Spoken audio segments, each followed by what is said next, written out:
I felt alone. You were never home, my wife told me. All the while, a video from a gossipy neighbor showed her lover using our spare key, sneaking into the house for hours and leaving right before I got back. The first time I saw Laura, I was in line for the physics lab, still wrestling with complicated equations and a chronic lack of sleep. She was carrying a purple notebook, nervously chewing on a pen, and had this look of total impatience that I found captivating. I've always been the kind of guy who thinks twice before saying anything, and 10 times before saying something that might make me look like an idiot. Yet, I blurted out, "Is that group A or B?" "A, but it's late. It's always late," she answered without even glancing at me, and for some reason, that just made me want to laugh. Everything in my life seemed to come late. Scholarships, good ideas, the nerve to ask her out for coffee. Still, throughout that semester, we kept running into each other, at the library, in the cafeteria, by the hallways where the tutoring notices were posted. I started saving up coins for a coffee, hoping that even such a small gesture could buy me an extra minute of her attention. I finally asked her out on a Tuesday. She accepted without any fuss, like someone taking a simple glass of water. No drama, no hidden agendas.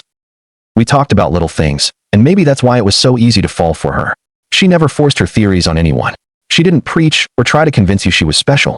She had this distinct way of laughing through her nose and arching her eyebrows when she was mulling over something serious. The backdrop to everything that followed was just the ordinary university setting. The noise, the cigarette smoke from the halls, the dusty smell of erased marker. Time flew by, and we graduated. I landed one of those jobs that sounds impressive at family dinners, a consultant at a firm that handled projects for companies that never seemed to sleep. Laura, who had a natural way with people, tried out 3 different places but came to the same conclusion every time. She couldn't stand being stuck behind a desk for 8 hours a day. We talked about it often, calmly, without making accusations. "Does it bother you if I stay home for a bit?" she asked one hot night, lying with her head on my chest, the fan just swirling the air around. "I want to study something at my own pace, and, I don't know, maybe try to write." "It doesn't weigh on me," I assured her. "I can handle it." It sounded like a simple enough sentence, but back then, I truly believed I could handle anything. The exhaustion, the monthly salary that supported us, the future idea of starting a family. We got married in a modest venue with warm lighting and a DJ who kept spinning the same old Luis Guerra track. My parents cried, and so did hers. And I, as only a naive person can, swore that love only ever needed willpower. And by the way, if you're enjoying this story, don't forget to like and subscribe. Now to the rest of the story. A year later, our son Tomas was born, with his lopsided smile and those huge eyes that examined everything as if the world were a brand new toy. Laura became the heart of our home. Nap schedules, diaper changes, pureed baby food, walks in the park. I became the office. Emails at 11 at night, chaotic flights, presentations in cold rooms where the coffee was always stale and people were always rushing. I never once considered work to be an enemy. I actually enjoyed solving problems, feeling useful, and coming home with the feeling that I was providing stability. There were weeks when I'd barely see Tomas asleep, and Laura would be standing there with a messy, improvised bun, a shirt stained with carrot, and that familiar, tired smile that became our standard greeting. Over the next few years, things looked better on paper. A promotion, bonuses, cards that suddenly opened doors. The firm started trusting me with major accounts, which gave us the justification to trade our cramped apartment for a house in a new suburb, a place with young trees and a deep silence that felt like a fresh start.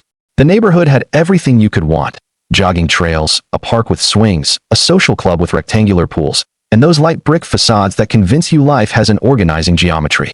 Moving in felt like a celebration. That first weekend, neighbors arrived bearing gifts, baskets of cookies, flowers, and a bottle of Spanish wine that I still haven't opened. The guy from the corner lot brought a carrot cake.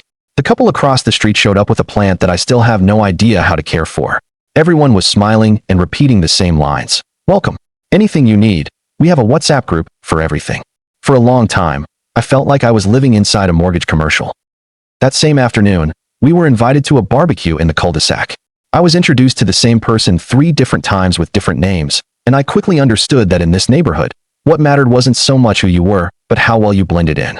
They started talking about the one who wasn't there, the only person nobody mentioned with any fondness. Ernesto from 24B, a guy in his 50s, living alone, retired from the army. They told me he somehow knew exactly what car entered the street at what time, who was arguing, who ordered late-night food delivery, and who left their lights on until dawn. "You'll see," Rodrigo from number 18 told me, handing me a beer. "He's an old man with radars. He sees everything. You don't hate him. He just annoys you." "And why do you invite him to things?" Because he shows up anyway. And why? If he doesn't know something, he'll just make it up. It's better to keep him close. I laughed, the kind of laugh you have before you've experienced something truly unpleasant. Laura just shrugged. It takes all kinds, she said. I agreed. Besides, what could possibly go wrong in a neighborhood where even the dogs looked groomed and the kids wore helmets just to run around? That's when time started to distort. I would leave before sunrise and return long after dark. Laura and Tomas developed their own schedule: school, homework, swimming lessons.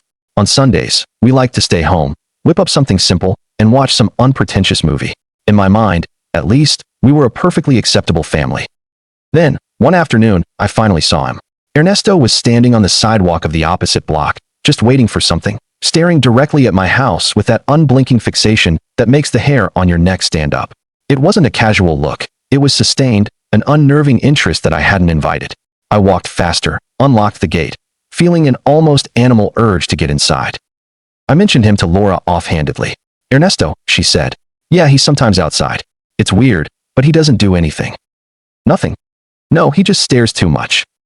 Well, then don't look at him. That was it. She dismissed the topic with the pragmatism of someone who spends all day inside and knows which battles to pick. I saw him again 2, 3, 5 times. He was always there when I got back from work, like he knew the exact moment my keys would hit the metal lock. Some afternoons, he'd raise his hand in a short gesture, like a traffic signal. Other times, he wouldn't even do that. At first, I let it go. But eventually, it started to feel like an outright intrusion.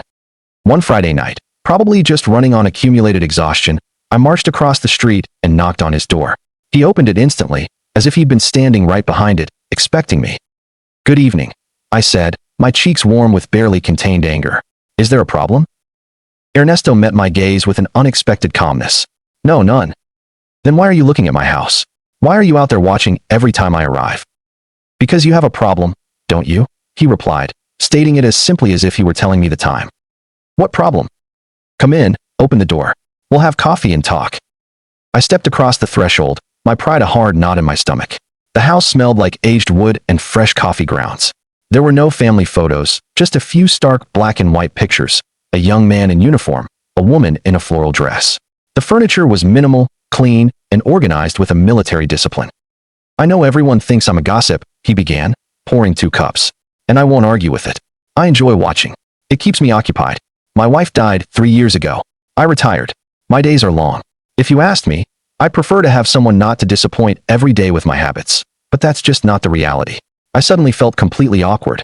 I had arrived with my jaw clenched, and now I was sitting in his dining room with a hot cup, listening to something I hadn't anticipated. I stammered an apology. Don't worry, he said.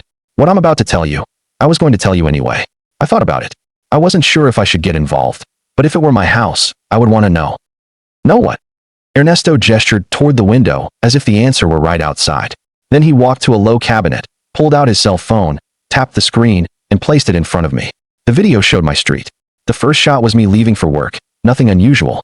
2 hours later, a gray sedan slowly parked in front of my house. A man got out, opened the gate easily, like someone who'd done it many times before, and walked inside. The video continued. 3 hours later, the same sedan drove away. End of clip. I didn't say, it can't be. It can, he countered. And it's not a one-time thing. It's several times, and it's not for 10 minutes. It's for hours. I couldn't speak. I felt the cold dread of suspicion suddenly take on a physical shape. I wanted to rage about the camera pointing at my front door, about the invasion of my privacy, about his habit of watching. I couldn't. The sedan was there, the door was opened, and the man, his back to the camera, moved with the confidence of someone who no longer needed permission. I need a copy. I'll give it to you, Ernesto said. And I'll give you something else, advice. If you want to know what's happening inside, you can't rely just on street videos. Install cameras inside, discreet ones. Cameras inside my house. Inside your house, he repeated without drama. There are gadgets that look like decorations, and others that fit inside a teddy bear. I almost laughed at the ridiculousness of the image, the utter cliché of it all. I couldn't. Ernesto took a pen, wrote a name and a number on a piece of paper. Buy them there. They're not cheap, but they work. If you're going to do this, do it properly. And when you have what you need, don't make a scene. Go to a lawyer quietly, slowly. Shouting just creates echoes and gives the neighbors a show. I sat for a few more minutes, my coffee cup empty, just staring at the polished edge of his table. I apologized again for having stormed in so aggressively. He just nodded, as if it were part of the expected script. I understand, he said. And don't worry about what they say. Everyone here talks about everyone else. Sometimes, talking saves your life. I left his house with the folded paper in my pocket, certain that something had shattered, even if I couldn't yet see all the pieces. I walked slowly on the other side of the street. My house's exterior looked like a hollow shell, an object. I used my key to go in. I heard Tomas's little footsteps in the hall. Dad, he leaped into my arms. 20 minutes of play before bed. 20, I told him, lifting him up. And for the first time in a long time, holding my son felt like clinging to the only thing that wasn't made of smoke. That night, I looked at Laura like you examine a photograph, searching for clues I'd somehow missed before.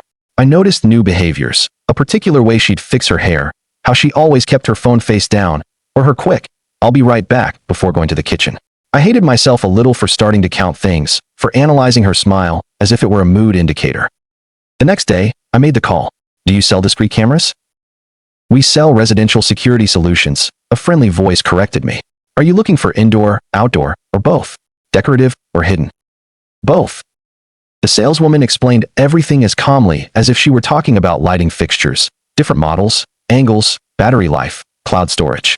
I ordered two, a decorative piece for the living room, a low vase with a camera built into it, and that absurdly plush teddy bear with bright eyes that, according to the catalog, concealed a tiny lens.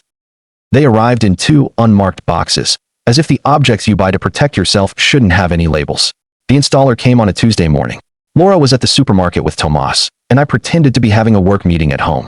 The technician worked silently, used to the routine of not asking questions. He placed the vase on a shelf that faced both the living room and dining room. I personally put the bear upstairs, on a shelf in the bedroom, positioned to look directly at the bed. I didn't shake. I didn't cry. I checked the angle on my phone screen and confirmed that sometimes the entire world fits inside a glass rectangle. I waited a whole week before I looked. I don't know why. Perhaps I needed to feel I was still capable of making breakfast, going to work, coming home, and helping Tomas with a school project. At night, Laura would sleep on her side. I would go down to the study, staring at emails that didn't need replies. Underneath everything, I felt a low hum, a machine turning. On Saturday, very early, with the house silent, I finally opened the app. I checked the vase first. The living room looked tidy. Tomas's toys were tucked in a corner, and lights slanted in through the window. I swiped my finger to a random Tuesday, 11:36 in the morning. The doorbell didn't ring. I found out later Laura had disconnected the chime. The front door opened with the spare key we kept in the kitchen drawer. That emergency key now felt like a cruel joke. A man walked in. He wore a cap and a backpack. He walked straight in without hesitation, like he was coming home. The living room swallowed him up. I quickly switched to the bear's feet. The image showed the bed. The man appeared a few seconds later, took off his cap and t-shirt, and with that mechanical movement, I recognized him. It was Diego, the guy who had moved into 32C a year ago, the one who stayed late at the barbecues, the one who would slap you on the back like an old friend. He was married. His wife, I suddenly recalled, always wore light-colored dresses. They had a little girl with 2 braids. I saw Laura come in right behind him. I won't describe what happened next. There's no need. My silence in that moment wasn't heroic. It was just a raw fissure through which all the air escaped. I stopped the video. I stayed there, my hand pressing down on the desk, as if I needed to make sure the wood wouldn't collapse. Then I pressed play again, not to torment myself. That would come later. But to confirm that this reality wasn't just a cold, sweaty nightmare. It wasn't one time. It was multiple times, on alternating days, lasting for hours. I didn't wake anyone. I didn't make a single noise. I closed the app, washed my face, and looked in the mirror at a complete stranger. Against everything you see in movies, I didn't smash anything. I did exactly what Ernesto had advised: silence. On Monday, I scheduled an appointment with a lawyer, not a friend, not anyone from the neighborhood, but a guy recommended by a client from the firm. He was serious, one of those who looked like he had the civil code engraved on his soul. I brought the video copies on a memory stick, printouts of the screenshots in an envelope, and a meticulous list of dates and times. My hands trembled slightly, but my voice didn't. Is this sufficient? I asked, already knowing the answer and hating that I did. It is more than sufficient, he said after reviewing it all. And given the nature of the case, we can map out a clear strategy. Now, let's talk about your son. We discussed Tomas. A sudden clarity struck me. If I truly wanted to be with him, I couldn't keep the same job. It sounds drastic, but it had taken me 5 years to realize that my career, the large salary, the status symbols, all of it kept me far away from the very person I claimed to be protecting. Laura had filled that vacuum with someone else. If I didn't want to lose my son in a legal fight, I had to be present. That afternoon, after meeting the lawyer, I sat down with a blank sheet of paper and wrote a plan that felt like a confession. I would resign, become an independent consultant, work remotely most of the time, and adjust our budget for a less extravagant life. I had savings. The house was mostly paid off. I could do this. It was either this or resigning myself to being a visitor in my son's life. There was one missing piece, and it hurt me more than I admitted. I didn't want Diego to simply move on with his life as if nothing had happened. I'm not naturally vengeful. At least, I wasn't. But a sense of minimal justice, a simple line of order, demanded I not let this slide. I knew from scattered comments that he and his wife had recently moved. That's when I thought of Ernesto again. I went back to 24B with a package of butter cookies. It felt like a clumsy excuse, but it was better than showing up empty-handed. "Do you need anything else?" he asked, opening the door without surprise. "Yes," I admitted, "to know where Diego lives now." "Diego," he raised an eyebrow. "That's going to stir up some talk." "Let them talk," I said. Ernesto didn't ask for any explanation. He wrote the name on a piece of paper and told me to give him 2 days. I nodded. I gave him my number, even though he probably already had it. Fine. I went back home. For 2 days, I played the part of a normal husband. I cooked breakfast, drove Tomas to school, and replied to emails with my usual efficiency.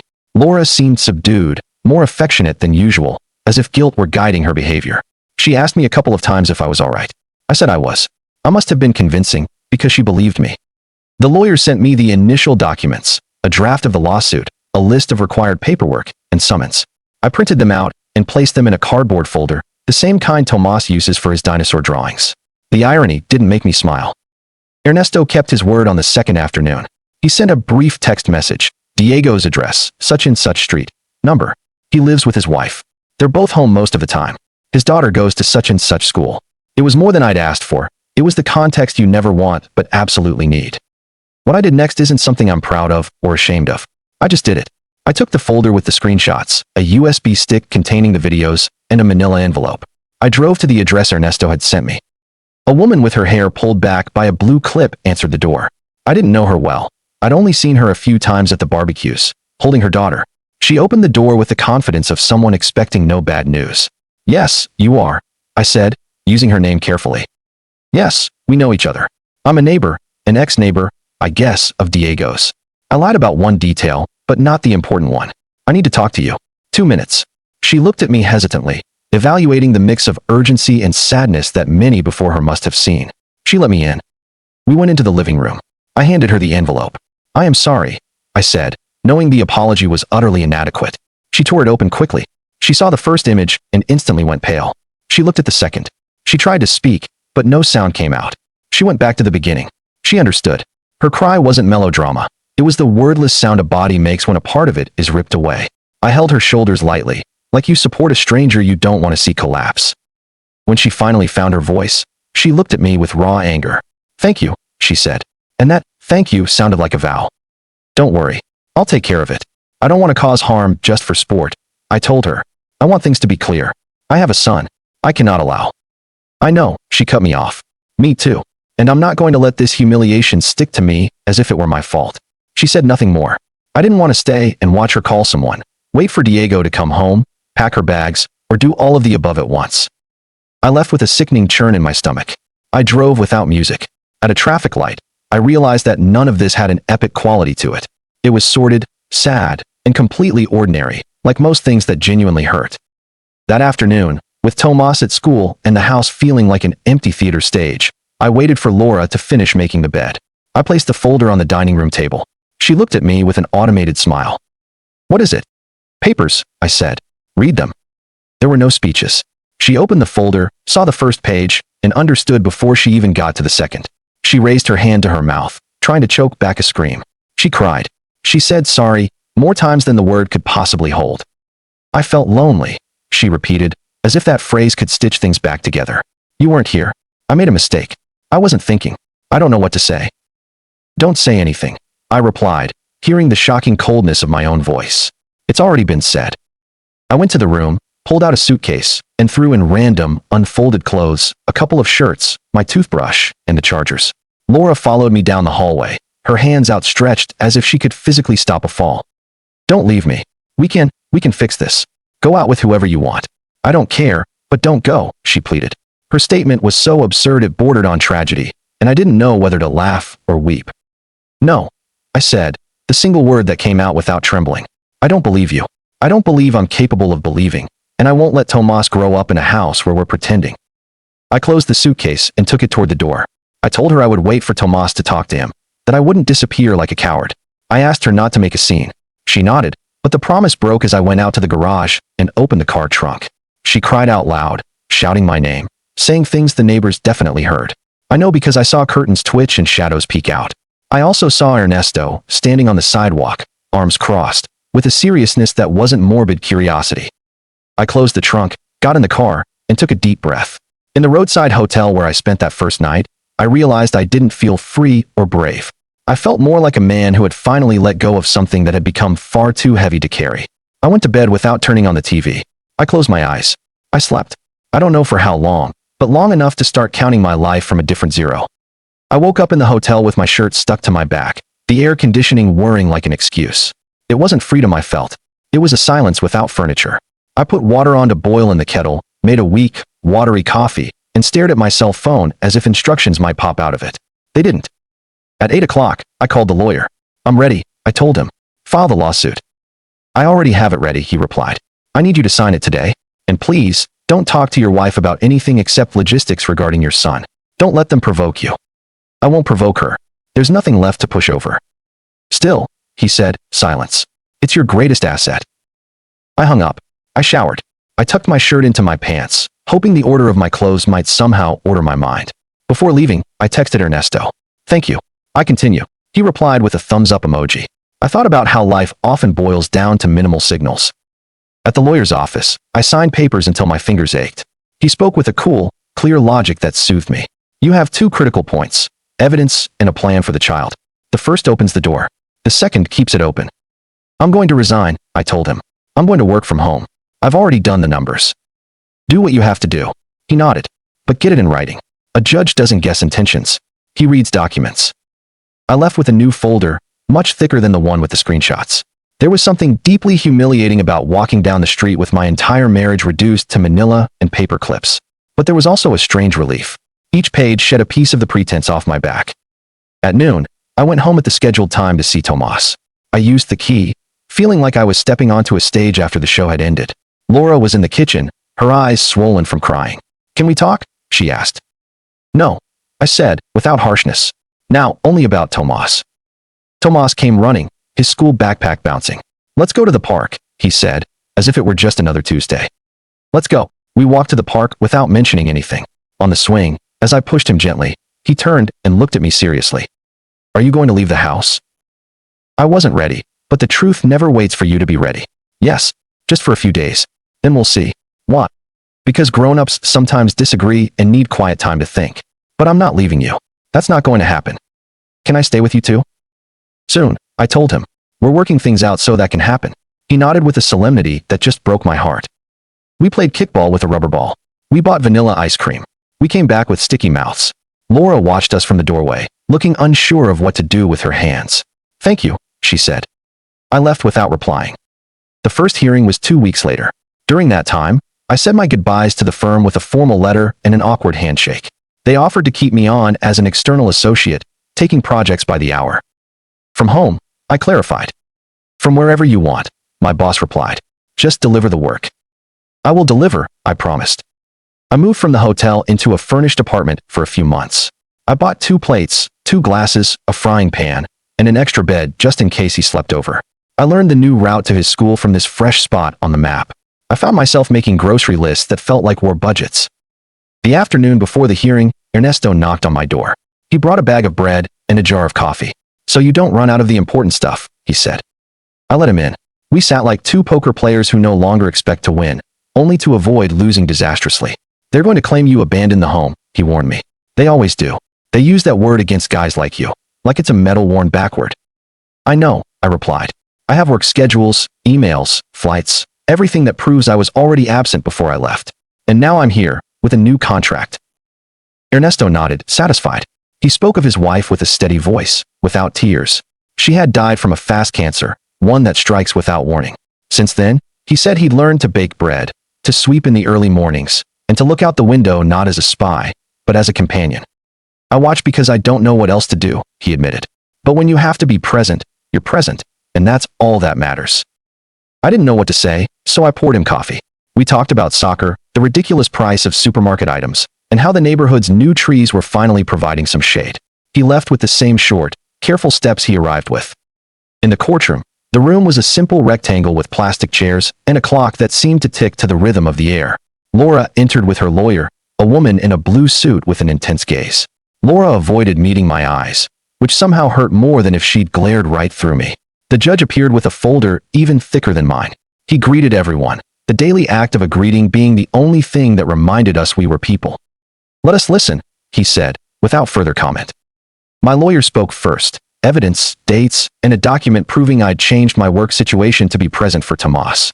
Laura didn't look at me while they played a short clip of the video. Her lawyer countered with the predictable argument. My client felt abandoned by a spouse who arrived late and left early. Emotional abandonment precedes physical abandonment, she declared. I felt the word emotional was a net people grab when they have nothing else. Abandonment or not, my lawyer countered. Here are the facts in a minor child whose best interest demands stability. My client has restructured his life to offer that stability. The judge called a recess. I stared at the wall, thinking about what makes a stranger decide the course of one's life. We returned. The judge spoke directly. Provisional measures, provisional custody for me. Visits for Laura on alternate weekends. No one could move until further notice. And a firm warning. Do not expose the child to arguments. Do not turn him into a messenger. It seemed fair to me.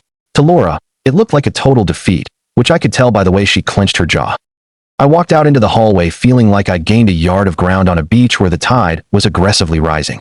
This is just the start, my lawyer said. But it's a very good start. I texted Ernesto, provisional custody with me. He replied with 2 words, well done.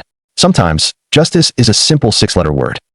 I went home with the judge's order in my hand. Tomas ran to hug me when I picked him up from school. Am I sleeping at your place tonight? He asked with those huge eyes. Tonight and many nights, I told him. That evening, we ate ravioli with cheese. We built a blanket fort and read a dinosaur book until our eyelids grew heavy. I lay down next to him, listening to his shallow breathing, and knew that my entire life fit perfectly right there. 2 mattresses pushed together, a flashlight, the chance to finally sleep in peace. The next day, the neighborhood was a low hum of gossip. Barbecues became informal news reports. Some people greeted me with overly aggressive enthusiasm. Others avoided crossing my path entirely. Rodrigo from number 18 texted me. If you need anything, we're here. I didn't need anything from anyone, just to be left alone to pass. I thanked him anyway. Ernesto, however, started appearing like a true friend does when he's not asked for, but always helps. Don't get drawn into the neighborhood group chat fights, he advised me one Sunday. The passive-aggressive messages are coming. Just delete and move on. I'm not in that chat. Even better, watching him walk down the street, I found a strange affection for this man I had once wanted to shout at. The world has a strange way of turning. It didn't take long for Diego to realize his life at 32C was over. Mariana, his wife, I now knew her name, made sure of it quickly. I called her to check in, not out of morbid curiosity, but because it felt like the minimum courtesy after lighting a fire in her living room. I'm okay, she said, with a quiet composure. My parents are coming. We're going to handle this properly. Thank you for letting me know, even though it hurts. I searched for the right words. I didn't want it to keep happening as if nothing was wrong. You did the right thing, she said. And you should know, I'm not going to stand still. I found out later that I'm not going to stand still meant her parents' large, serious law firm, with its compound surname and marble reception, entered the case like a special response team. Diego tried to negotiate. He cried. He lied. He contradicted himself. Within 2 months, court orders removed him from the house. Then came an unfavorable agreement, followed by a lawsuit for noncompliance, and then another for debts. I saw him once from a distance at the supermarket, his cap pulled low over his eyes. He looked down. There was no confrontation, no speech. Seeing him diminished didn't make me happy. It left me with that sour combination of justice and pity that never settles comfortably. Ernesto, naturally, found out every detail through channels I preferred not to ask about. People think scandal cleanses things, he told me, but it actually leaves stains that never come out. Just let everyone wash their own laundry. I nodded. In the neighborhood, the story evolved into a moral fable. I didn't want morals. I just wanted my schedule. The second hearing was all technicalities, inventory of assets, accounts, debts, and division of property. I wanted the house, primarily because I didn't want Tomas to have to change his school route again. Laura wanted the same. Her lawyer made an offer where the house would remain ours jointly, but I'd have to buy out her share. My lawyer calmly reminded them that the adultery evidence and my custody rights tipped the balance. "We are not here to discuss punishment," he said without raising his voice. "We are here to discuss the stability of a minor. The house is the anchor." The judge again examined documents, asked questions, and sought clarification. Ultimately, the division was set. The house was mine, with an obligation to pay Laura compensation in installments for the contributions she made before she stopped working. The car was hers, the savings account was split, and I was committed to covering most of Tomas's expenses since custody was ratified to me, with her having visits every 15 days and special time during vacations. Laura cried in the courthouse restroom. I didn't see it myself, but I was told. I'm not a hero for not taking pleasure in it, but I noted mentally that the suffering of others doesn't heal your own. This wasn't revenge for me. It was simply order. We signed the papers. We walked out into the hallway like two people who had just completed a sterile bank transaction. I approached her, not to offer comfort, but to establish the new tone. "I will be meticulous about Tomas's schedule," I told her. "If you need to change anything, you let me know. He is not a package." "I know," she replied. "Thank you." The thank you from her mouth tasted like a hangover, like strong, slightly burnt coffee. But it was perhaps the first genuinely mature gesture since everything exploded. I moved my belongings back into the house. I painted Tomas's room a soft green. I hung a rocket-shaped lamp he'd asked for. I set up a small desk for his homework. I left the vase camera in the living room for a while longer, not out of paranoia, but as a reminder that you don't become naive again by simple decree. Then I put it away. The bear, however, stayed on the shelf. Tomas named him Captain. Sometimes he would hug him to sleep. I let him. I wasn't about to explain to my son that the captain was a silent witness to a shipwreck.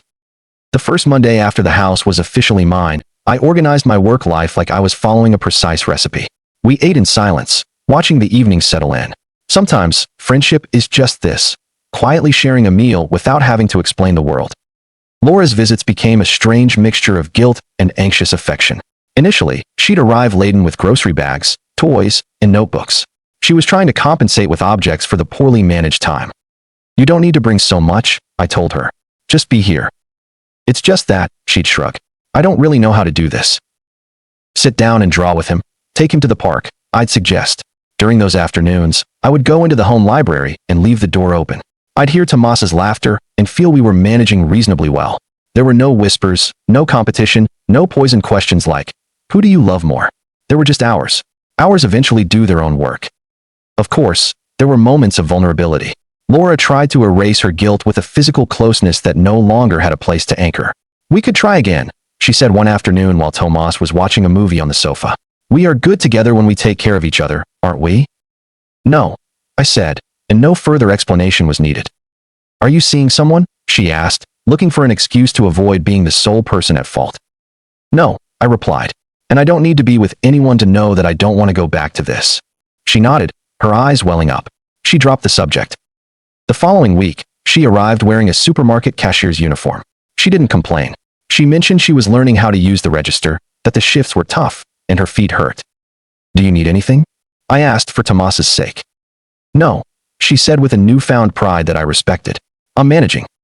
Sometimes, as her visit ended, she would linger for an extra minute at the door, looking at me like someone looking at a landscape that is no longer theirs. Then she would leave, and I, no longer the same person, would stop feeling anger and start feeling something else. A recipient-less sadness, like a muted instrumental song playing in the background on a quiet night. Diego, meanwhile, vanished from the neighborhood. His car was no longer seen driving here. The barbecue friends scrubbed him from their jokes, like dabbing a stain from a tablecloth with a damp napkin. I found out through Mariana, who called me once about a cross document.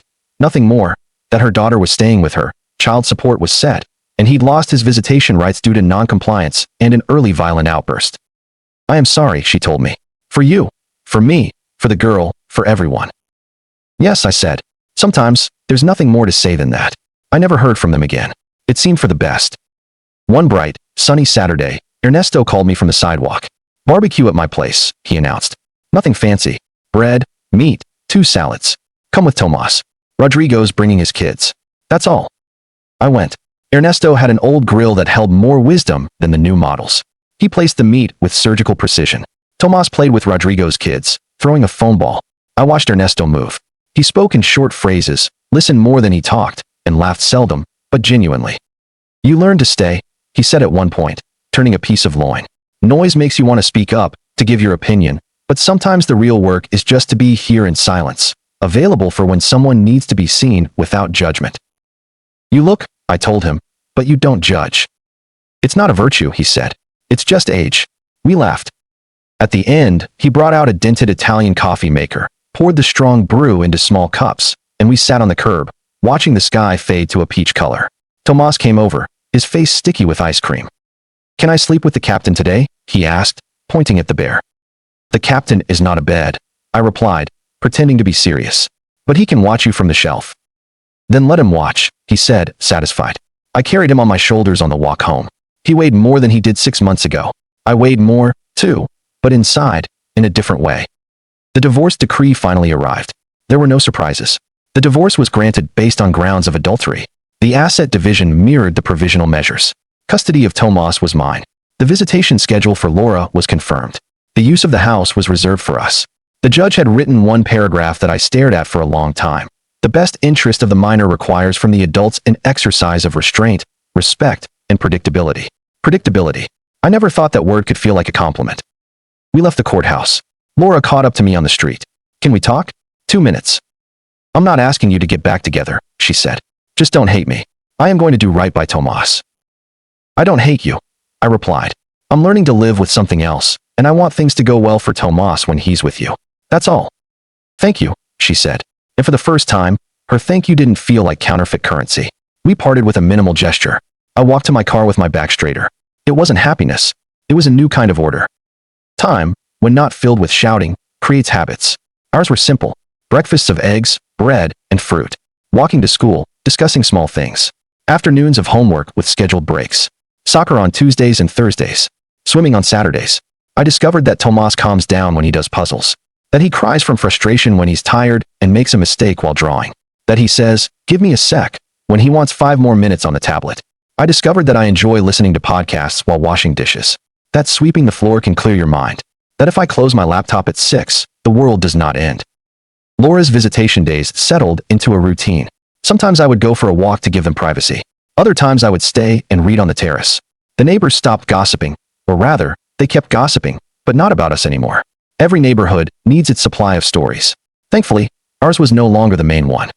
Ernesto became a fixture in my week. He'd bring freshly baked bread on Wednesdays. He'd lend me books with his impeccable underlining. He taught me how to replace the gasket on a dripping faucet.